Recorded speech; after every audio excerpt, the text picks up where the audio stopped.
In this episode, I would like to talk about money, a very difficult topic, especially in the music business. Before I start, first of all, let me repeat. A career in music can take years. But if you are a great artist, if you are persistent and patient, you will succeed. Believe me, there is enough space for everybody to perform. And of course, then a point comes that people will want to book your band or your project. And then the question will be, how much? Sometimes the promoter will say, well, this is the budget, take it or leave it, which ironically makes it easier for you to decide if you're going to accept the offer or turn it down. But if they ask you, how much is it going to cost? Then it becomes hard. And I must say, it's extremely difficult to answer this question, the how much money question, which of course I get all the time. Maybe you've noticed until this point, I'm very confident. I know exactly what to do, how to get the gigs. I know all the tricks, etc., etc. But the money question is very hard to answer. And the simple reason is that every situation is different. But of course, there are a couple of things you can do to find out how much you could ask for. For instance, maybe you can ask a musician you know who already performed at the venue or festival how much they got, and keep this between you, of course. This will give you an idea of how much you could ask for. Another thing you can do is roughly do the maths yourself. What is the capacity of the venue? How much do they charge for a ticket? Does the venue have to be rented? And how much does it cost, including technicians and staff? This will also give you a rough idea of what would be possible. So again, every situation is different.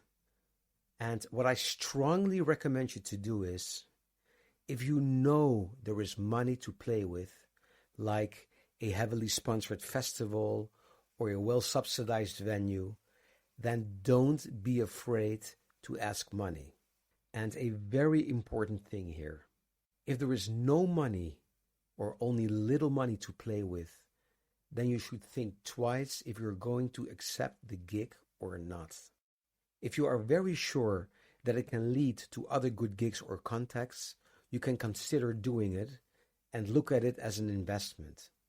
In any case, if you get the reputation that you always perform for peanuts, it's almost impossible on the long run to get rid of this reputation.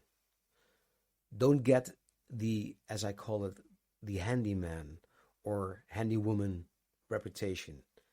A person who does everything for $10 an hour. You know what I mean. If it comes to budgeting, do this. Ask for one amount which includes everything, whether it's a local gig or a gig which is far away or abroad.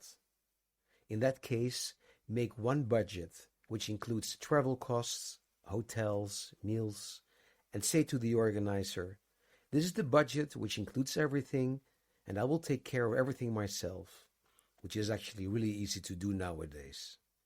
Make it easy for a promoter, and your chance to get the gig and the desired budget will increase. If you have any questions about money, or if you would be interested in a private online session, then shoot me an email at clinics@mikedelferro.com. And if you would be interested in my music and my other podcast, the Mike Del Ferro podcast, where I talk about my travels, my collaborations with many musicians all over the world, interviews with great people and much more, then please visit my website, mikedelferro.com.